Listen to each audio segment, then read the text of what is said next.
बिस्मिल्लाहिर्रहमानिर्रहीम। अस्सलाम वालेकुम नाज़रीन, आप यूट्यूब चैनल देख रहे हैं। मैं इमरान खान हूँ। पाकिस्तान में कल ईद का पहला दिन था। बड़ा ही धमाका खेज किस्म का दिन था ख़ित्ते के हवाले से।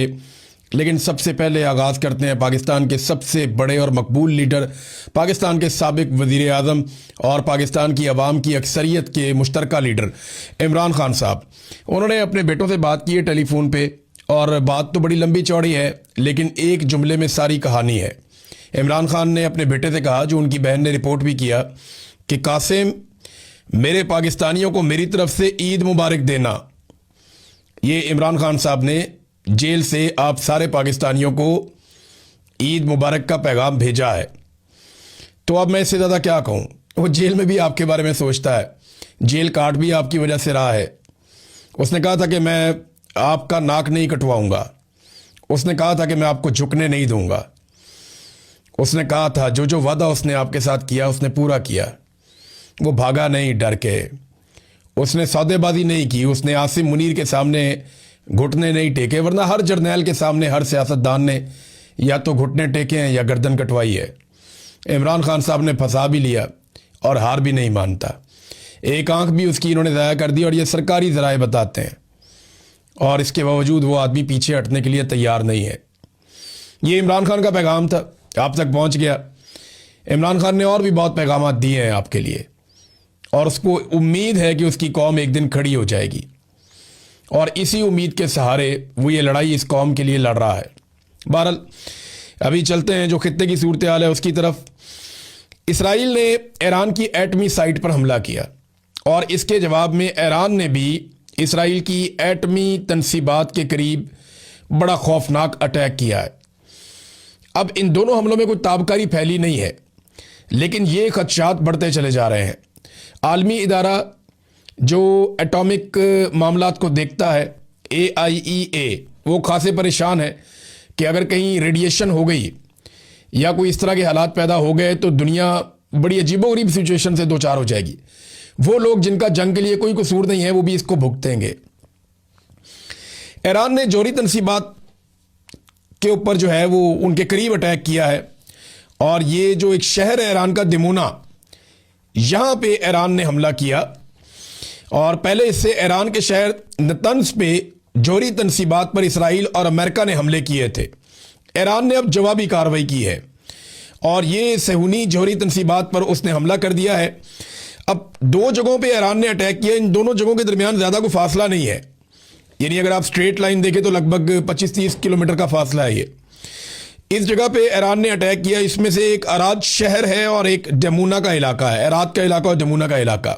यहाँ पे करीबी इसराइल की जो है वो जोहरी तनसीबात है, और इसके बाद पूरे खित्ते में खासतौर पे इसराइल में खौफ की लहर दौड़ गई है।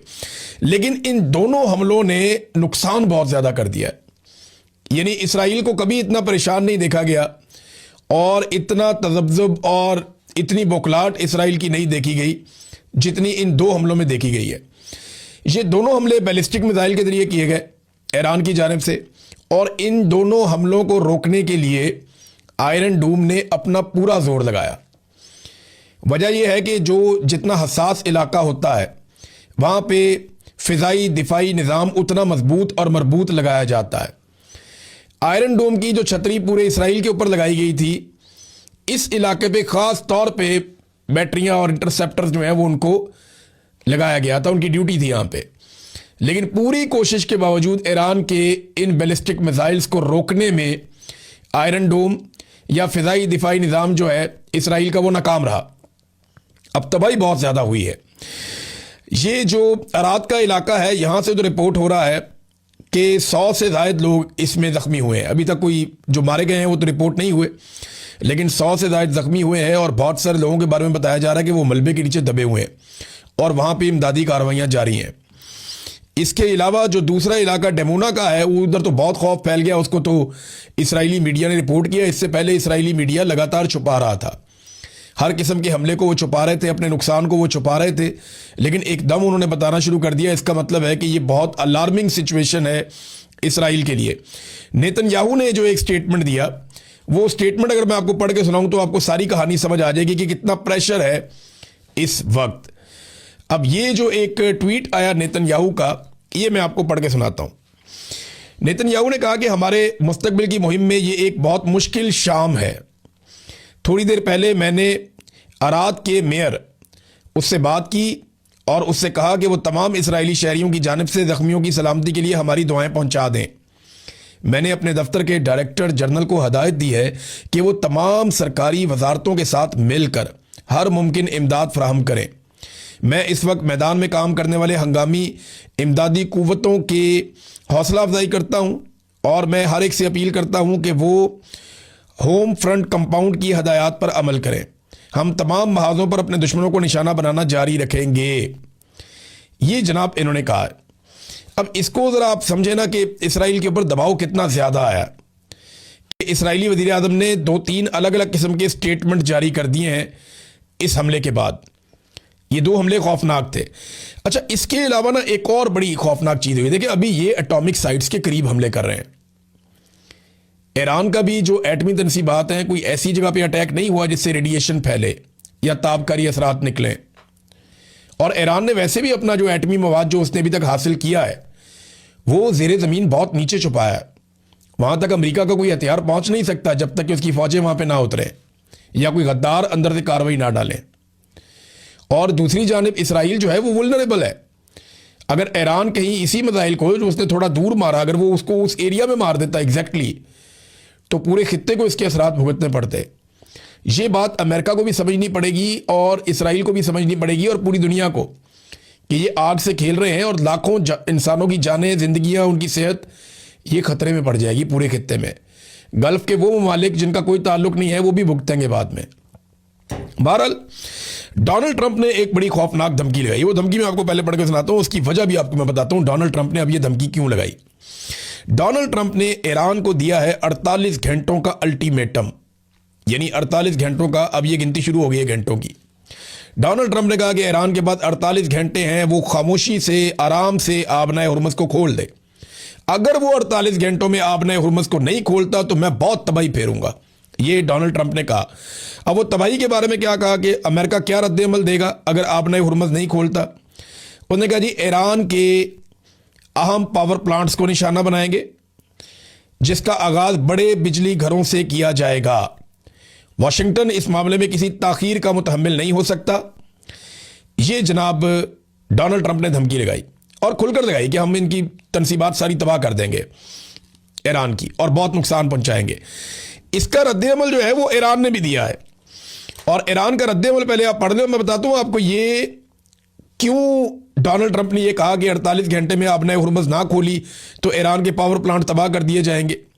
ये क्यों कहा ये मैं आपको बाद में बताता हूं, लेकिन पहले आप ईरान का जवाब देख लें। उन्होंने कहा जी following previous warning, if Iran fuel and energy infrastructure is attacked by the enemy, अगर दुश्मन ने ईरान के जो फ्यूल के और एनर्जी के, तवानाई के इंफ्रास्ट्रक्चर हैं, अगर उनको तबाह किया, उसके ऊपर हमला किया, तो इसके बदले में खित्ते में जो अमेरिका और उसके रजीम से मुताल्लिक जितने भी रीजनल टारगेट्स हैं और जितने भी इंफ्रास्ट्रक्चर्स हैं वो सारे निशाना बनेंगे, चाहे वो एनर्जी के हैं चाहे वो इंफॉर्मेशन टेक्नोलॉजी के हैं।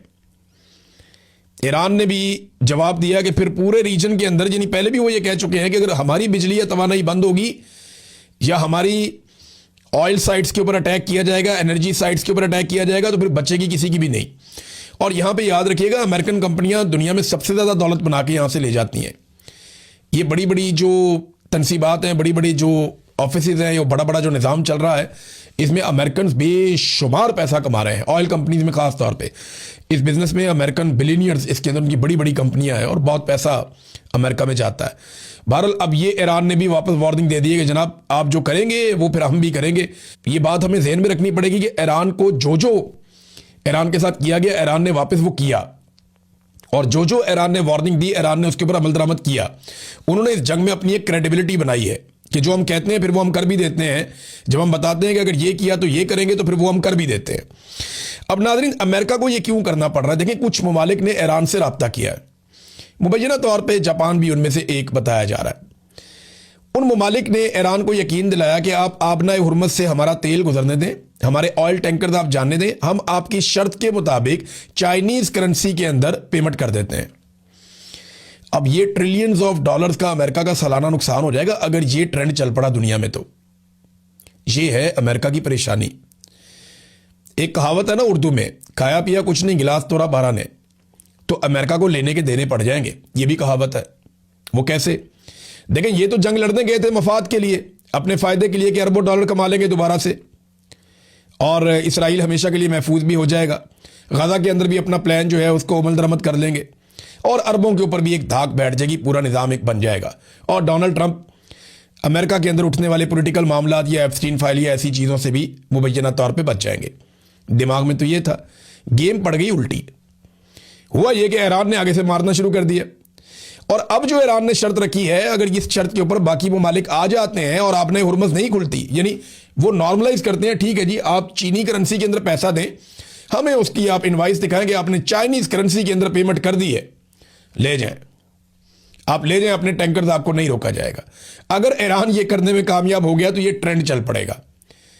फिर रशिया जो है वो अपनी करेंसी के अंदर पेमेंट करवाएगा, चाइना अपनी करेंसी के अंदर पेमेंट करवाएगा, और आहिस्ता आहिस्ता यूरो के अंदर पेमेंट होगी, बाकी तो डॉलर नीचे जाए। डॉलर अगर नीचे चला गया आलमी सतह के ऊपर, या डॉलर के अंदर या पेट्रो डॉलर की जो टर्मिनोलॉजी है ये अगर इफेक्ट हो गई, तो फिर अमेरिका का जो सुपर पावर का स्टेटस है वो खतरे में पड़ जाएगा। एक नया वर्ल्ड ऑर्डर आ जाएगा।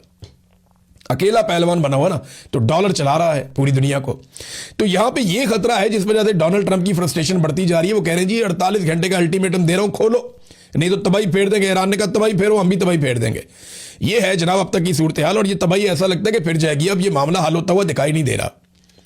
वजह यह है कि सऊदी अरब ने 24 घंटों के अंदर अंदर अल्टीमेटम दिया है ईरानी सफारतकारों को कि हमारा मुल्क छोड़कर चले जाओ। अब यहां से आप अंदाजा लगा सकते हैं कि सूरत हाल कितनी कशीदा है।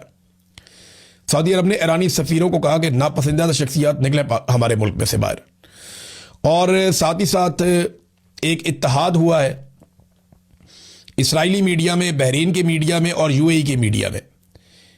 उनका चैनल 12 है और यहां पे भी चैनल हैं, इन्होंने मिलकर एक आपस में इत्तेहाद भी किया है, यानी मीडिया का भी एक नॉर्मलाइजेशन हुई है, एक दूसरे को तस्लीम करके इकट्ठे काम करना शुरू किया है।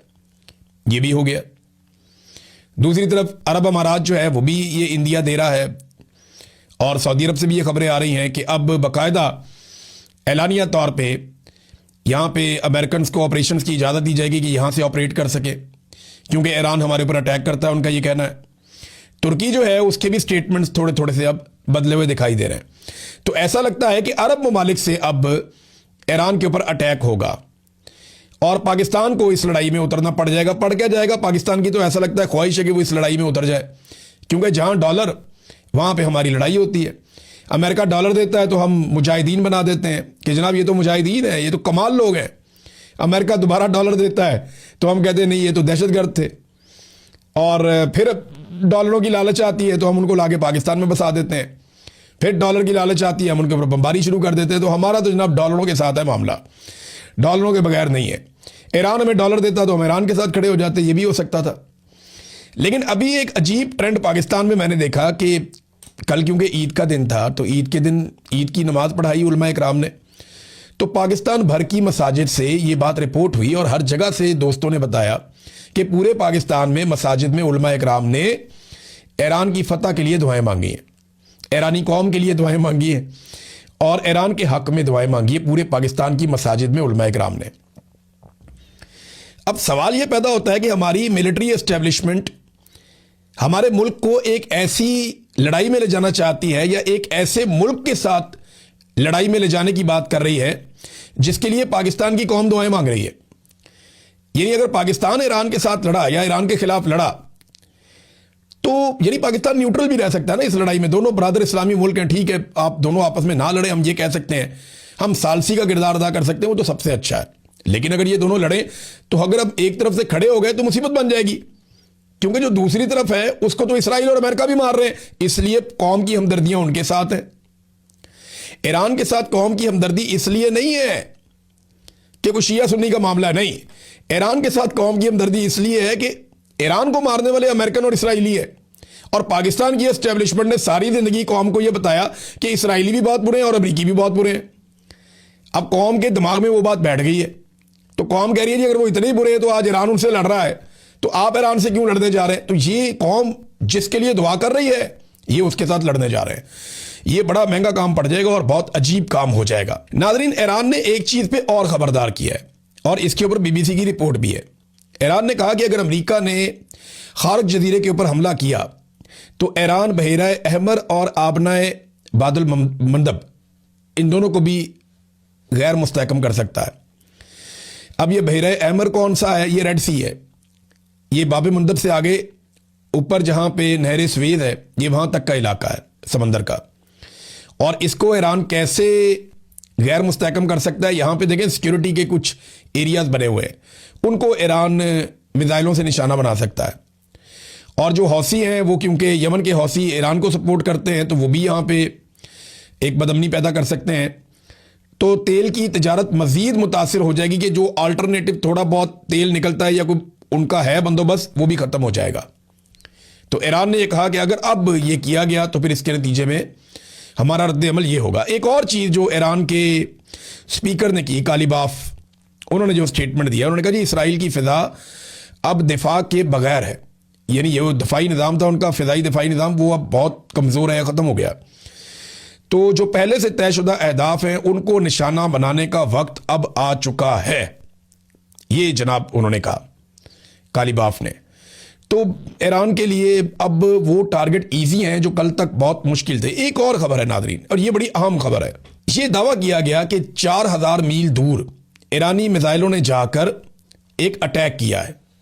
और ये जो अटैक किया है, ये अटैक डिएगो गार्सिया के इलाके में किया है। वहाँ पे एक जजीरा है जो बरतानिया का है। अच्छा, इसके बाद ना फौरी तौर पे ये खबर इसराइली मीडिया ने उठाई और कुछ अमरीकी मीडिया ने खबर उठाई और अरब मीडिया ने भी ये खबर उठाई कि जनाब ईरान की बहुत ज़्यादा हद बढ़ गई है और इनकी रेंज बहुत ज़्यादा है इनके मिसाइलों की, ये पूरे यूरोप को भी तबाह कर सकते हैं। तो मैंने इस खबर को ज़्यादा तवज्जो इसलिए नहीं दी थी क्योंकि मुझे लगता था कि ये कोई एक फॉल्स फ्लैग टाइप का ऑपरेशन है कि यूरोप को खौफजदा किया जाए ईरान के ज़रिए से कि जनाब ईरान के मिसाइल तो यहाँ तक पहुँच रहे हैं, तो वो आप सबको भी मार सकता है, पूरे यूरोप को मार सकता है, लिहाजा मिलकर ईरान वाला ख़तरा ख़त्म कर दिया जाए। लेकिन ईरान ने इसके ऊपर एक स्टेटमेंट दिया और ईरान ने यह कहा कि जनाब ये मिसाइल हमने नहीं दागे, हमने ये मिसाइल नहीं चलाए, ये मिसाइल कहीं और से आए। अब ये बताएं जनाब मिसाइल कहाँ से आए, ये बात तो फिर इन्वेस्टिगेशन में पता चल सकती है, क्योंकि ये दोनों मिसाइल अपने टारगेट पे नहीं आए, लेकिन सिर्फ ये बताया गया कि यहाँ पे 2 मिसाइल आए, ईरान वाली साइड से आए। अब ये किसने चलाए, कहाँ से चलाए, इसके बारे में कोई इन्फॉर्मेशन नहीं है। और 4000 मील दूर आकर अगर ये मिसाइल गिरे हैं तो ये पूरे यूरोप को एक वार्निंग देने वाली, वार्निंग शॉट होता है ना, ये उस तरह का एक शॉट है कि पूरे यूरोप को एक वार्निंग दी गई है। लेकिन ईरान ने कहा जनाब कि ये हमने नहीं चलाए। नाज़रीन, अमेरिका के साथ साथ इसराइल का भी नुकसान हो रहा है। ये डोनाल्ड ट्रंप मजाक उड़ाते थे इंडिया का कि 8 जहाज उनके गिर गए, 9 गिर गए, 10 गिर गए। तो इकोनॉमिक टाइम्स ने लिखा कि डोनाल्ड ट्रंप भारत को कहते थे कि उनके 8 जहाज गिर गए, तो उधर 3 हफ्ते के बाद अमेरिका के अपने 16 जहाज मुख्तलिफ रिपोर्ट्स के मुताबिक गिर चुके हैं। तो अब अमेरिकी मीडिया भी डोनाल्ड ट्रंप का मजाक उड़ा रहा है। उधर ईरान ने इसराइल का एक और तैयारा गिरा दिया है, F-16, और इसका दावा भी किया गया। अच्छा, एक चीज़ और है जो ईरानी फौज के तर्जुमान कर्नल इब्राहिम ने कही है। कर्नल इब्राहिम जुल्फिकारी को आप देख रहे हैं गुज़िश्ता चंद दिनों से बड़ी संजीदा तरीके से आकर बात करते हैं, ना वो आंखें मारते हैं, ना वो गंदे इशारे करते हैं, ना वो गाली देते हैं, ना वो बड़के मारते हैं। वो आते हैं और प्रोफेशनल तरीके से अपनी बात करते हैं और चले जाते हैं। उनके हथियार बोलते हैं, जंग में उनकी कामयाबी बोलती है। अब वो ये कहते हैं कि ईरान अब पहले से ज़्यादा जारे हो चुका है, 3 हफ्ते तक दुश्मन की एक एक कमज़ोरी को देखा गया है। अब वो क़यामत ढाएंगे कि इसराइल सारे जराइम और मुजालिम भूल जाएगा।